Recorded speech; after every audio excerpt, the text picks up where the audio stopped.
And to discuss this further, I'm joined by David Lowe, who is a resident fellow at Leeds Beckett University and specialises in security and terrorism issues, and Barış Çalar, who is an assistant professor at MEF University's International Relations Department in Istanbul. Gentlemen, thank you both for being here on Straight Talk. Barış, I'm going to start with you. Why Turkey? Why have we seen this country be such a historical hotspot for foreign intelligence gathering? Yeah, right. Istanbul is one of the metropolises, and as each and every metropolis around the world, throughout history, it has been such a hub. I mean, Istanbul is a globalized city. It's not just a hub for intel, but it's a hub for business, an energy hub, migration, legal and illegal. So it's the all flows of globalization at a high speed goes through Istanbul. So from the Ottoman times up until today, we see such operations, but it's not just Istanbul, as I say. It's all around the world, at world large. Many metropolitan cities experience as such incidents and activities. Mm-hmm. David, what does Turkey's geographical location, what role does that play? I mean, we are bordered by so many sort of hotbed countries. What role does that play in making this such an attractive intelligence community? I think it plays a very important role. You look at the various threats, not just to Turkey, but to European states, other states. I mean, we've had the terrorist threats, certainly from Islamist groups like Daesh, where Turkey, I know, played a key role in supporting not just Turkey but other states. You look at the political situations with Iran, Turkey borders Iran, Turkey borders Iraq, and then you look towards Russia, and of course there are some quite frosty relationships between Russia and one or two Western states, including mine at the moment. So you can see the importance of working together benefits rather than working in isolation. Even in popular culture, where there's been long discussions about Turkey and its intelligence sort of position in movies, in films during World War II, during the Cold War. But is it still happening today? Are we walking around Istanbul amongst spies? Oh, well, let's not get too carried away. I don't think it'll be like John le Carré films or whatever. But yeah, spying is basically using agents recruited in their own country. So spying is not quite like you see on the TV and the films, like James Bond or anybody like that. And it's a more subtle procedure. So agencies will handle and control agents, but also states can work together. Intelligence agencies, it makes so much sense. I know from my own experiences that the UK has worked closely with Turkey during the Daesh issue, with UK citizens travelling to or coming from. The great assistance that was given, now that wouldn't have happened if it wasn't for intelligence. So that's one example of how it's working and still working today. Barış, what do you think? What does modern intelligence gathering look like in modern day times? In a country like Turkey, hypothetically, what sort of operations could we see? I mean, especially for Turkey, yeah.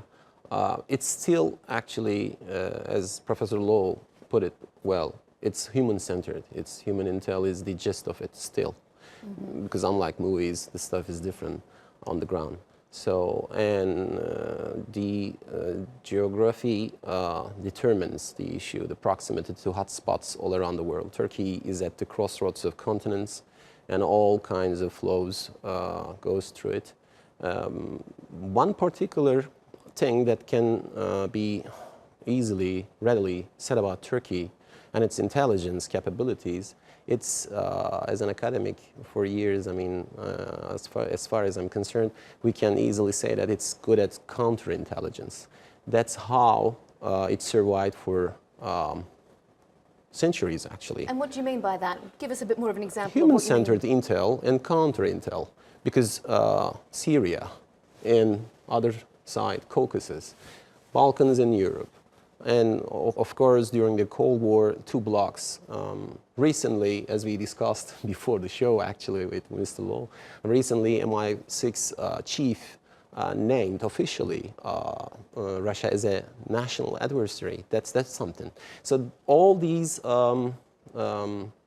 fast-paced activities gather at the crossroads of continents to a higher extent, of course. And That's also how Turkey is a little bit more at the forefront because of the crossroads situation. And also there's the issue of, again, we were discussing, obviously you can imagine we had our own chat before we came on, but you know, you look at cooperation. For example, the PKK is a prescribed terrorist group in the UK. The PKK pose no threat to the UK. Yes, but we have ethnic Turkish population, and it could be intelligence or information gathered that we would get, that we would then either deal with that individual and pass it on to Turkey. So Turkey's not working in isolation. It's good to know you've got friends. I think that's an important point, isn't it? There's a lot to be said for the cooperation amongst countries with regards to intelligence gathering. Now, Turkey has long been considered a haven for dissidents from other countries. I mean, as an example, there are almost 10 TV networks based out of Turkey, run by various opponents to various governments around the world, which means a lot of dissidents are based here. Does that help or does that hinder the intelligence community? Well, there's a bit of both. I mean, I think what's important is your freedom of expression. And it's important that we have that. That's what differentiates states like Turkey and UK and other states, that sort of liberal the democracy part of it. So that's important that they have their say. I think it's when people act upon and they start glorifying or promoting violence. Now that you've crossed the bounds now, that's where it is an issue. And I think that's where the cooperation should come in. But having distant groups with their own channels saying what they want to say, that's the price of a democracy, and I think is a good thing. What do you think, Barış? The idea that dissidents are based in Turkey, does that play a role in maybe being able to extract information from a whole variety of different governments, because there is such a melting pot of different kind of political ideas? Right. But I think more or less to the extent Mr. Lowe put it, because it may pay both kinds of dividends. Berlin or France and Paris or Istanbul, I mean, the big cities all host dissidents, and to a certain extent it is paying prices, or sometimes it has advantages. But intelligence is more on the alignments among states. During the Cold War, there was a structured alignment or alliance working. So the blocks were neat and determined, but now there's these lines are all blurred. Yes, continuously shifting alignments. That's why international cooperation on counterterrorism or other kinds of cooperation is uneasy. So this is shifting in flux. So that's where it changes. I'm going to ask my final question to you, Barış, about the speculation that there is a connection between FETÖ and the CIA. What kind of role do you think FETÖ may play with either helping or hindering the dissemination of intelligence? Yeah, definitely. I mean, definitely. FETÖ, terrorist organization, is not just related to one single state. It's a vehicle manipulated and used by several agencies, actually. It's a proxy, and in that sense, we cannot just get fixated on a certain country. If we recall, I mean, the structure they portray, they're across continents in many countries. So it's being used for different purposes, yes.